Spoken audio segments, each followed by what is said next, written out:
Spooky face again. Hey folks, out again in the woods, and I've just come along here, little track, and I've just noticed a plant I've mentioned in other videos, and that is this one here. It's quite a common plant actually. This is rosebay willowherb. It's also called fireweed, I think partly because of the colour, but also because, for some strange reason, a bit like foxglove really. If you get a burn patch, this is one of the first plants which seems to appear. So that might be the reason why they call it fireweed. It could, but then again, you know, it could refer to the colour. Rosebay willowherb, it'll be familiar to everyone. No one even notices it, and they see this. They say, oh yeah, I know that plant. It's actually edible, and you can make a tea out of the leaves of this, and also you can dry these leaves. But I'm going to collect some of these leaves, so I'll just bag some up.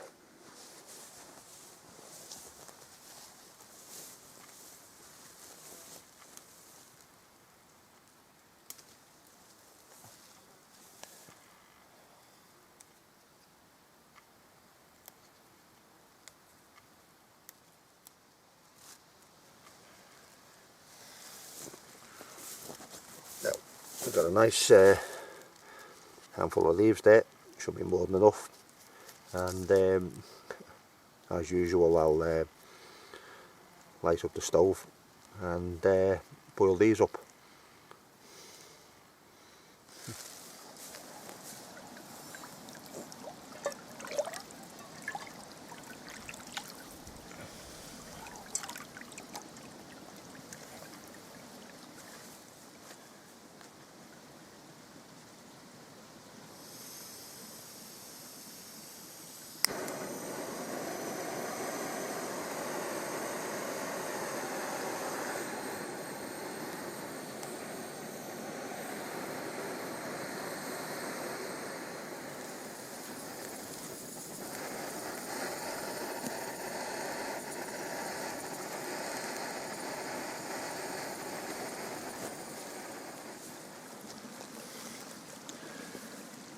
Right, water's boiling up over there, and as you've just seen, I collected some of these willowherb leaves. There's different types of willowherb. The commonest one is this rosebay willowherb, as they call it. Long lanceolate leaf there, like that. It's actually a favourite food plant of one of our most colourful moths. They're the large elephant hawk moth. They're cracking caterpillars. People see them for the first time, they're like, whoa. You have a thorax they can inflate with like eyes on them to sort of deter, an eye pattern on them to deter predators. But this is rosebay willowherb. I'll just be tearing these leaves into small pieces, letting them steep in hot water as usual for about 10 minutes, and then I'll be swigging it down. But there's actually interesting story behind this. Everyone in Britain is familiar with tea. It's still the most common popular drink, although coffee's not far behind it these days. But there was a time before tea was ever discovered. Of course, it comes from India, China, that way. So it wasn't greatly known before the British Empire started. But before that, right across Europe, including Britain, people made tea out of willowherb. That's not particularly well known, but nonetheless it's true. And a common name for tea across large part of Europe and the Asiatic world is chai, often seen as C-H-A-I, chai tea. And I'm not quite sure the etymology of that, the history of that particular word. It's been around for quite some time, many centuries. He flies. But I say there's a bit of history behind these. At one time, before the British Empire started, as it were, Russia actually exported this, and there's two ways of dealing with this. You can dry the leaf and make it like a tea. You can use it fresh like I'm going to do now, but they had this other method where they used to ferment the leaves into like a black sludge, and they'd keep it for some weeks, and then they'd make a bitter type tea out of that, and this used to be exported, and it was a big money earner for Russia. However, the British came along, and although the British were familiar with Willowherb, people here used it.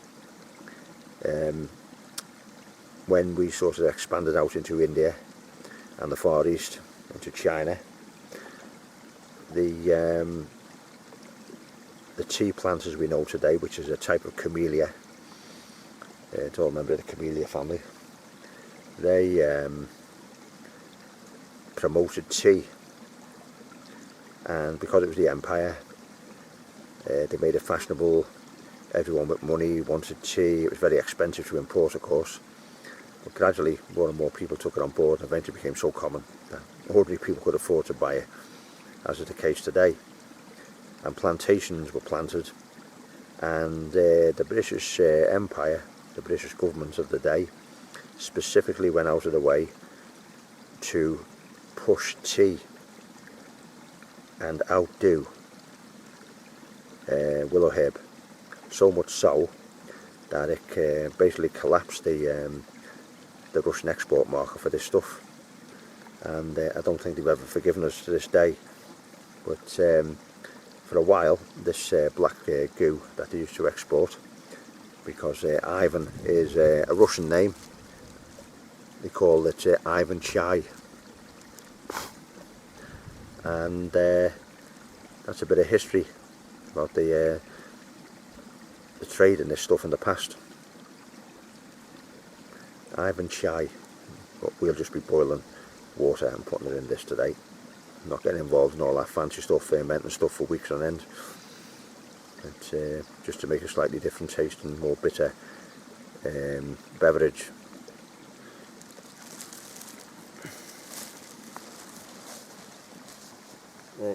I've just noticed that my gas canister there is starting to fail a little bit.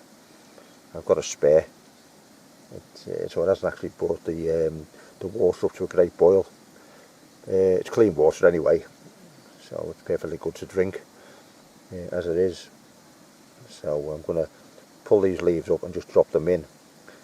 Normally I'd wait for them to boil and then turn the boil off and let these steep, but I'll just drop them in now. So the water's really hot, you couldn't put your fingers in it, so it's probably about 95 degrees as opposed to boiling at 100. It's on the point of simmering, and I'll leave these in for about 10 minutes and take it from there.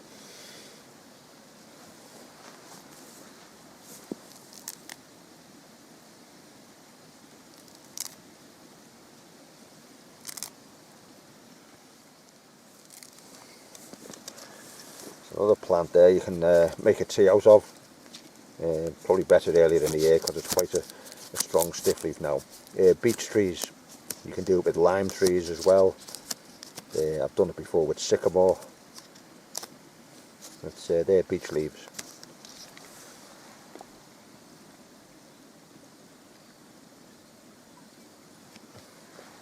Handy twig for stirring the tea.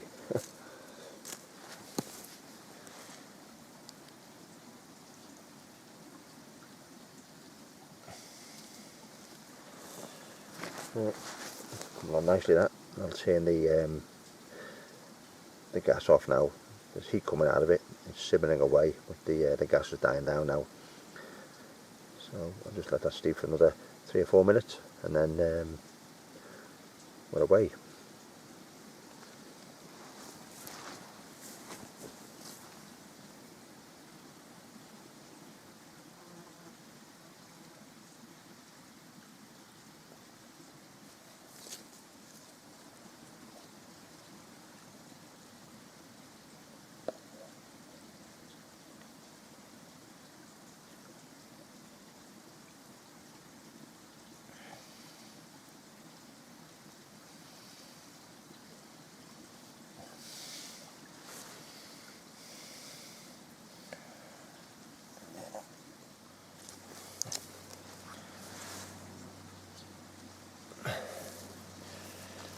Right, I'm getting that. Cool down a bit this now. Still getting flies in it.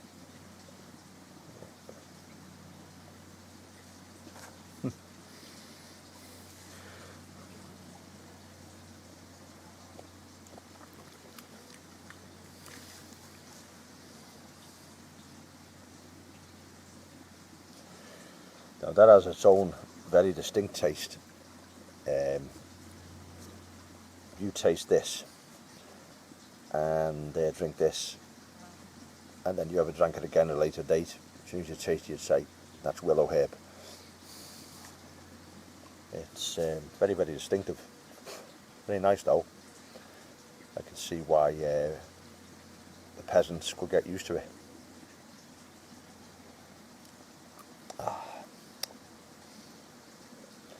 Yeah. Cheers folks.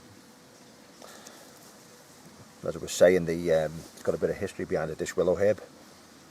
So it's nice always to get a little bit of history behind something. It's not just a plant you can pull up on the side of a lane or out of a hedge or off a tree or something and just make it into something else. It's nice that there's a bit of history there.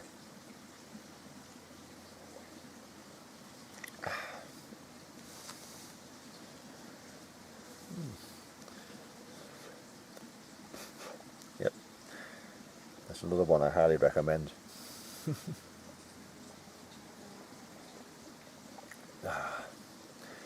At this point, ladies and gents, I just want to quickly mention that I've had a few subscribers lately, which is always nice. Always grateful for that. I'd just like to say it's for those people who have subscribed up to now, if they have found the time to look at this particular video, they'll see that I want to thank them for their support, and hopefully in the future I can bring them some more interesting stuff. Again, as with this little vid, it's only a few minutes long really, but if you like what you're seeing, why not like it? Really ambitious, as I always say. Subscribe, and I'd always appreciate a comment. It's always nice for a bit of interaction. So in conclusion, once again to everyone watching, those who've subscribed, thank you very much. Thank you.